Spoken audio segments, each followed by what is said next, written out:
Hi guys. I know there are many doubts in your mind की कसा अभ्यास करू दीदी, काहीच समजत नाही आहे, पूर्ण बॅकलॉग आहे.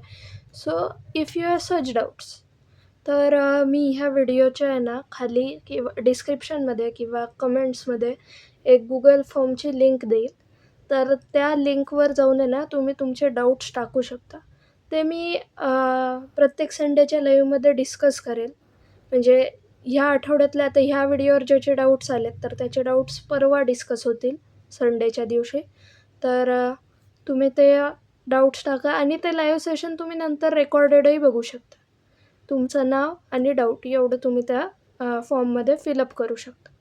म्हणजे मला तुमचे डाऊट्स घ्यायला सोपं जाईल. तसंच तुम्ही जर लाईव्ह सेक्शन डायरेक्ट जॉईन केलं वाय टीवर आणि तुमचा डाऊट त्या लाईव्ह चॅटमध्ये टाईप केला तरी तो डाऊट मी घेईल of course. So if you are good with it, go and fill that form and give me your doubt, whatever it is. I'll discuss that in Sunday live session. Bye bye. Hey guys, how are you all doing? How is your study going? Well, CET के लिए study तो necessary होती है, लेकिन उससे ज़्यादा necessary एक और चीज़ है, वो है रिवीजन. आप जो पढ़ते हो वो आपको कितना याद रहता है या फिर कितने एफिशिएंटली याद रहना चाहिए, ये सारी बातें हैं जो है ना वो एक ही चीज़ पर डिपेंड करती है कि आप रिवाइज़ कैसे करते हो. सो रिवीजन के बहुत सारे मेथड्स होते हैं कि आप शॉर्ट नोट्स बना सकते हो या फिर आप फ्लैश कार्ड्स यूज़ कर सकते हो. फ्लैश कार्ड्स बनाने में बहुत टाइम जाता है. अगर किसी को वो एफिशिएंट लगता है तो अच्छी बात है, लेकिन बनाने में उतना ही टाइम वेस्ट हो जाता है. उससे अच्छा आप शॉर्ट नोट्स बनाओ और उन्हें टाइम टू टाइम रिवाइज़ करते रहो.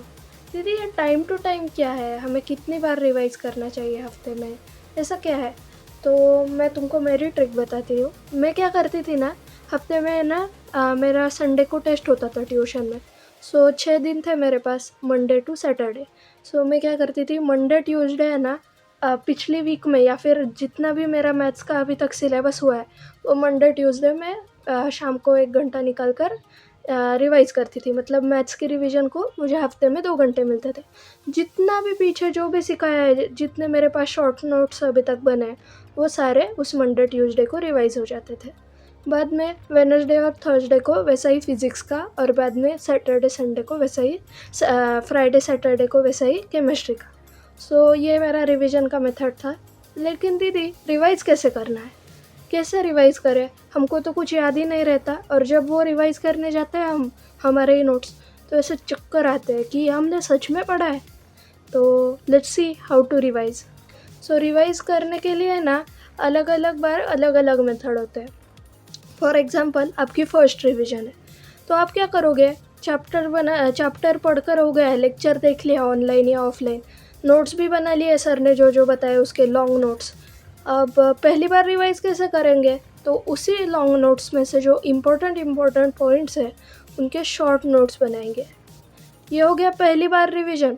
बाद में उसके 4 दिनों के बाद हम क्या करेंगे, तो PYQs तो हम सॉल्व करते ही है, उस 4 दिनों में हमने स्टैंडर्ड बुक सॉल्व की. ऐसा ये करते हैं. एक आइडियल टाइम 4 दिन मैंने बोल दिया. आपका 2 दिन में भी स्टैंडर्ड बुक में से 50-60 क्वेश्चन बन सकते हैं. सो दूसरी बार क्या करोगे, आपको PYQ सॉल्व करना है. तो आप क्या करोगे, वही शॉर्ट नोट्स जो आपने पहले उठाए थे वो एक बार पढ़ लोगे. जो कुछ भी आपको हार्ड लगता है वो क्या करोगे, एक रफ बुक में लिख लोगे. बाद में PYQ सॉल्व करोगे. इससे आपकी PYQ सॉल्व करने की भी एफिशिएंसी बढ़ जाएगी. फिर वो हो गया दूसरी बार रिवीजन. तीसरी बार कब, जब आपकी वीकली टेस्ट होगी ट्यूशन में उस चैप्टर की तब, या फिर आपने ऑनलाइन कहीं लगाए होगे तो आपको जब चैप्टर वाइज टेस्ट देनी होगी ना उसके पहले एक बार रिवाइज़ करना. तब क्या करना है, इन PYQs में आपको कुछ ऐसे हार्ड PYQs लग रहे होंगे.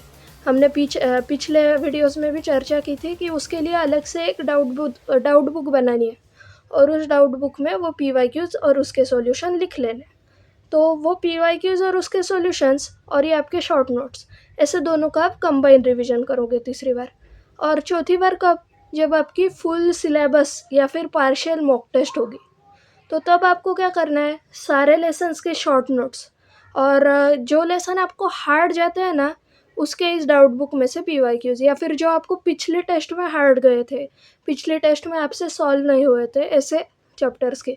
फॉर एग्जांपल अगर इंटीग्रेशन आपका पिछली बार नहीं हुआ है तो इस बार आप क्या करोगे, इंटीग्रेशन के जो डाउट बुक में के PYQs है, पिछले टेस्ट में आए हुए PYQ क्वेश्चंस है और आपके शॉर्ट नोट्स, इस ऐसा करोगे। और बाकी के चैप्टर का क्या करोगे, वेक्टर्स या फिर लॉजिक, मैथमेटिकल लॉजिक का, तो आप उसके सिर्फ शॉर्ट नोट्स पढ़ के जाओगे। बेसिक है। आपको शॉर्ट नोट्स कैसे बनाना है उसकी हमारी सीरीज़ आ रही है। सो उसमें मैं उस सीरीज़ में मैं ये बताने वाली हूँ कि शॉर्ट नोट्स में क्या क्या होना चाहिए। वो फिज़िक्स की है। अगर फिज़िक्स के सीरीज़ को आपने ठीक से मतलब रिस्पॉन्स किया तो मैं केमिस्ट्री और मैथ्स की भी लाने की कोशिश करूँगी। सो शॉर्ट उस सीरीज़ में हम देखेंगे कि शॉर्ट नोट्स कैसे बनाने हैं और क्या अप्रोच होना चाहिए चैप्टर वाइज क्वेश्चन सॉल्विंग का, वो हम देखेंगे। मेरे पास रिसोर्सेज कम है लेकिन जो भी रिसोर्सेज है उसमें मैं ट्राई करने की कोशिश करूँगी। So keep studying, don't forget your dream as usual, and let's meet in your dream college. Bye bye.